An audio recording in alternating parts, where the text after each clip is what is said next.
Hello friends, हमने last class में national income के जो कॉन्सेप्ट्स किए थे, आई होप वो आपको बहुत अच्छे से समझ आ गए होंगे। अब हम उसी से आगे बढ़ते हुए कुछ कॉन्सेप्ट्स को और क्लियर करते हैं। या जब हम अभी तक हमने जो सीखे हैं वो रिलेटेड एग्रीगेट सीखे हैं, नेशनल इनकम निकालना नहीं सीखा है।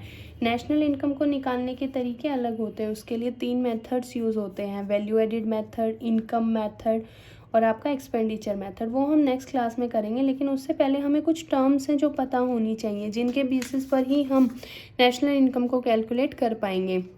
सबसे पहले यहाँ पर आपको दिख रहा है प्राइवेट इनकम। प्राइवेट इनकम जो होती है हमारी, यहाँ पर हम देखेंगे कि कैसे फाइंड आउट करते हैं। सबसे पहले हमारे पास डोमेस्टिक जो इनकम थी हमने देखी थी। डोमेस्टिक इनकम हमारी होती क्या है? डोमेस्टिक इनकम हमारी होती है नेट डोमेस्टिक प्रोडक्ट, आपका फैक्टर कॉस्ट पे जो होता है। लेकिन हमेशा ध्यान रखना, किसी भी इकोनॉमी में 2 सेक्टर्स होते हैं, एक आपका प्राइवेट सेक्टर रहता है और एक आपका पब्लिक सेक्टर रहता है। इन दोनों से मिलकर ही हमारी जो डोमेस्टिक इनकम है वो बनती है। यहाँ पर हम प्राइवेट इनकम क्योंकि निकाल रहे हैं, तो हमें यहाँ पर नेशनल डोमेस्टिक फैक्टर जो प्रोडक्शन कॉस्ट पे, यानी जो हमारी डोमेस्टिक इनकम है उसमें से हमें पब्लिक वाली जो इनकम होगी उसको सब्ट्रैक्ट करना पड़ेगा, ताकि हमारे पास जो प्राइवेट इनकम है वो आ जाए। अब यहाँ पर जो पब्लिक, हमारे पास पब्लिक की जो इनकम है, पब्लिक इनकम, उसको हम 2 पार्ट्स में बांटते हैं। सबसे पहली तो जो हमारी होती है वो होती है हमारी income from entrepreneurship and profit, जो कि हमारे एडमिनिस्ट्रेटिव डिपार्टमेंट्स को आते हैं। जो गवर्नमेंट के एडमिनिस्ट्रेटिव डिपार्टमेंट्स को होते हैं, उनके जो इनकम होती है हमारी, उसको हम बोलते हैं income from entrepreneurship and profit. जैसे कंपनी के जो ऑफिस, इसके गवर्नमेंट के जो ऑफिस होते हैं उनसे रेंट मिलता है, या आपको इंटरेस्ट वगैरह यहाँ से मिलता है, प्रॉफिट आपको यहाँ से मिलता है। तो ये सब हमारी पब्लिक इनकम में कैलकुलेट की जाती है। और दूसरा जो गवर्नमेंट को हमारा यहाँ पर मिलता है वो होती है सेविंग्स। किसकी सेविंग्स? नॉन डिपार्टमेंटल एंटरप्राइज जो होते हैं गवर्नमेंट की, जो नॉन डिपार्टमेंटल एंटिटीज़ होती हैं, उनको जो सेविंग्स जो करती हैं वो पब्लिक को देती हैं। इसमें कौन कौन सी चीज़ें आती हैं हमारे? जैसे LIC हमारे पास हो गया, उसके बाद MTNL, जो भी गवर्नमेंट की जो कंपनीज होती हैं उनको हम बोलते हैं सेविंग ऑफ नॉन डिपार्टमेंट्स। अब यहाँ पर हमें प्राइवेट इनकम क्योंकि निकालनी है, तो प्राइवेट इनकम निकालने के लिए हम सबसे पहले क्या करेंगे, जो भी हमारी डोमेस्टिक इनकम है उसमें से हम सेविंग्स ऑफ नॉन डिपार्टमेंट जो एंटरप्राइजेज हैं गवर्नमेंट के वो, और income from entrepreneurship and profit to administrative department जो होंगे वो हमारी माइनस हो जाएगी। लेकिन यहाँ पर जो हमारी सबसे पहले निकलेगी, यहाँ पर निकलेगा हमारा इनकम फ्रॉम डोमेस्टिक प्रोडक्ट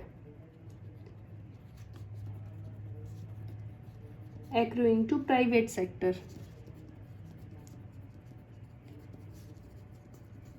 जो इनकम हमारी डोमेस्टिक प्रोडक्ट की आएगी प्राइवेट सेक्टर के लिए, तो वहाँ पर हमें सबसे पहले देखना पड़ेगा जो हमारी डोमेस्टिक प्रोडक्ट जो डोमेस्टिक इनकम है उसमें से हम ये 2 चीज़ें माइनस कर देंगे। मैं इसको शॉर्ट में लिख रही हूँ, इनकम और दूसरी आपकी सेविंग्स। जब हम इसको माइनस कर देंगे तो income from domestic product accruing to private sector आ जाएगा। लेकिन हमें यहाँ पर क्या निकालनी है? Private income. हमेशा एक चीज़ ध्यान रखनी है हमें कि हमारी जो प्राइवेट इनकम है उसमें 2 चीज़ें इंक्लूड की जाती हैं। सबसे पहले आपकी होती है यहाँ पर फैक्टर इनकम, और दूसरी आपकी इंक्लूड होती है ट्रांसफ़र इनकम। अब इन दोनों में क्या डिफरेंस होता है ये मैं आपको पहले भी एक बार बता चुकी हूँ कि जो सब्सिडीज़ हैं हमारी उनको हम ट्रांसफ़र पेमेंट के अकॉर्डिंग ट्रीट करते हैं।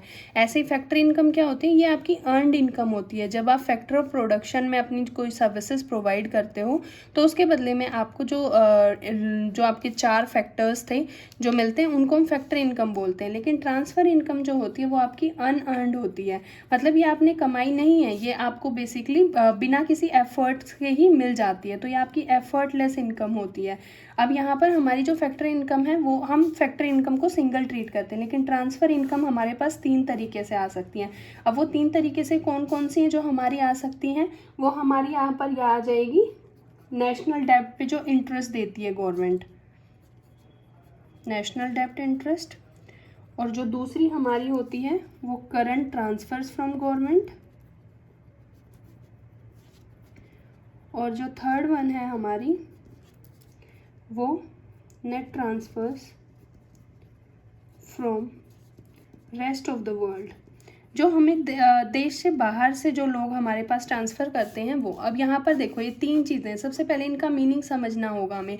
नेशनल डेब्ट इंटरेस्ट होता क्या है कि जब भी जैसे गवर्नमेंट हमारे बॉन्ड्स इशू करती है या कोई भी शेयर्स वगैरह किसी कंपनी के इशू किए जाते हैं तो उसके बदले कुछ पैसा सरकार हमारे से लेती है जिस पर वो इंटरेस्ट पे करती है, तो इसी को हम बोलते हैं अनअर्न इनकम, ट्रांसफ़र इनकम। ऐसे ही जैसे गवर्नमेंट हमें कई बार स्कॉलरशिप देती है पढ़ने के लिए, सब्सिडीज़ देती है, दीज आर करंट ट्रांसफर्स। हमने इनमें कुछ भी नहीं किया है, सरकार ने हमें बैठे बिठाई ये जो फैसिलिटीज़ हैं वो दी हैं। अब net transfer from rest of the world का मतलब ये होता है कि मान लो आपके कोई रिलेटिव्स हैं या कोई यहाँ के रेजिडेंट्स जो बाहर रहते हैं वो वहाँ से गिफ्ट एंड रेमिटेंसेस भेजते हैं, जिसको हम क्या बोलते हैं, net transfer from rest of the world. तो जो हमने अब तक जो निकाली थी वो निकली थी income accruing from domestic sector, domestic product to private sector. लेकिन यहाँ पर देखो हमें क्या निकालनी है, प्राइवेट इनकम। और जो प्राइवेट इनकम होती है वो सिर्फ हमारी डोमेस्टिक इनकम, डोमेस्टिक प्रोडक्ट से रिलेटेड नहीं होती है। प्राइवेट में आपको डोमेस्टिक टेरिटरी से जो प्रोडक्शन हुआ वो भी ऐड करना होता है, और इसके अलावा जो आपका आउटसाइड द डोमेस्टिक टेरिटरी जो प्रोडक्शन हुआ है वो भी इसमें ऐड करते हैं हम। तो जो प्राइवेट इनकम हमारी होगी वो होगी income accruing from domestic product to private sector, plus इसमें आपकी जो यहाँ पर नेशनल डेब्ट इंटरेस्ट है वो, plus current transfer from government, plus net transfer from rest of the world. ये जो चीज़ें हैं ये हम सब इंक्लूड करेंगे तब हमारी प्राइवेट इनकम बनती है। यहाँ तक आपको क्लियर है? अब आगे हम देखते हैं पर्सनल इनकम।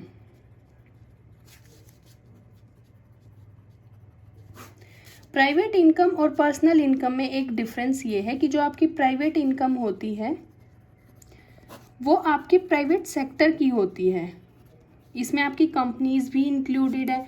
लेकिन जो पर्सनल इनकम होती है वो आपके इंडिविजुअल हाउस होल्ड के लिए होती है, इंडिविजुअल हाउस होल्ड के लिए। तो एक जब हम प्राइवेट इनकम में से आपको अगर पर्सनल इनकम किसी भी नेशन की निकालनी है, किसी भी इंडिविजुअल की निकालनी है, तो जो आपके पास प्राइवेट इनकम आई उसमें से आप कॉर्पोरेट टैक्सेस को माइनस कर दोगे, क्योंकि कॉर्पोरेट टैक्सेस किसके पास जाते हैं, गवर्नमेंट के पास जाते हैं। कौन देती हैं, कंपनीज देती हैं। उसमें से फिर आप रिटेन्ड अर्निंग, अब रिटेन्ड अर्निंग क्या होता है, retained earning part of profit होता है जो कंपनीज रख लेते हैं अपने पास इन केस अगर कोई फ्यूचर इमरजेंसी होती है उसके लिए। तो पर्सनल इनकम हो गई आपकी प्राइवेट इनकम में से जब आपने कॉर्पोरेट टैक्सेस को माइनस कर दिया और रिटेन्ड अर्निंग को भी माइनस कर दिया तो पर्सनल इनकम निकल जाती है। अब यहीं पर एक कॉन्सेप्ट फिर आता है पर्सनल डिस्पोजेबल इनकम का। अब डिस्पोजेबल इनकम और पर्सनल इनकम में जो डिफरेंस है वो क्या है, वो डिफरेंस ये है कि डिस्पोजेबल इनकम का मतलब होता है कि कितनी इनकम आपके हाथ में है जिसको आप स्पेंड कर सकते हो। This is all about purchasing power. What is your purchasing power. ऐसा तो नहीं है कि जैसे आपको मान लो आपके जो फादर हैं फैमिली में जो भी है उनको सैलरी मिलती है 50,000, ऐसा तो नहीं है कि वो सारे 50,000 के 50,000 ही आपके सेव हो रहे हैं, नहीं, उसमें से कुछ पैसा जो है वो कहीं बाहर भी जाता है। आप खर्च कितना कर पाते हो उसी को हम बोलते हैं personal disposable income, the amount left to an individual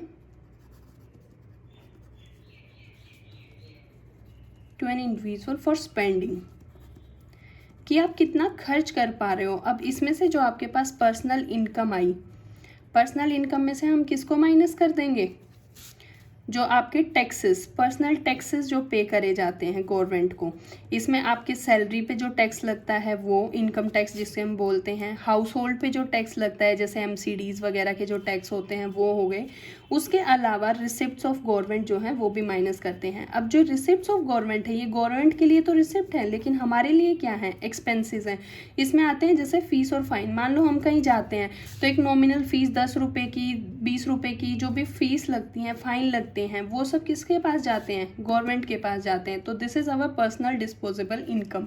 अब सेम यही जो कॉन्सेप्ट है ये हमारा नेशनल डिस्पोजेबल इनकम में लगेगा।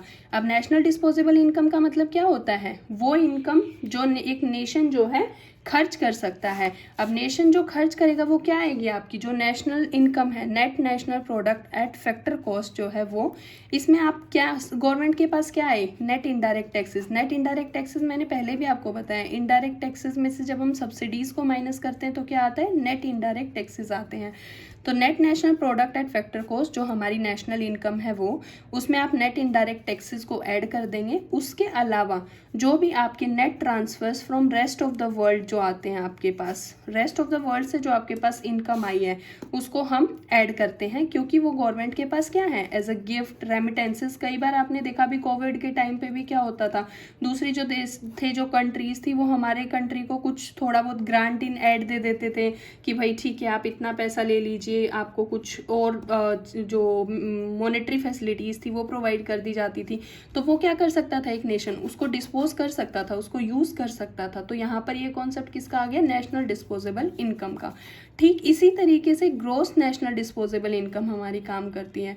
ग्रॉस नेशनल डिस्पोजेबल इनकम आपकी क्या होती है, ग्रॉस नेशनल डिस्पोजेबल इनकम जो है वो net national product at factor cost पे जो आपकी नेशनल डिस्पोजेबल इनकम जो आपकी आई है, इसमें अगर डेप्रिशिएशन को ऐड कर देंगे तो हमारे पास क्या आ जाएगी, ग्रॉस नेशनल डिस्पोजेबल इनकम। तो यहाँ तक अगर आपको क्लियर है तो हम अगला चैप्टर जो शुरू करेंगे वो करेंगे methods to calculate national income. तब तक के लिए आप जो मैंने अगर आपको ये वीडियो नहीं समझ आ रही है तो आप पिछली वाली जो वीडियोस हैं वो देख लीजिएगा, उसमें थोड़ा सा आपको लिंक मिल जाएगा कि क्या कैसे करना है। उसके बाद हम जो नेक्स्ट वीडियो में करेंगे methods to calculate national income. Thank you.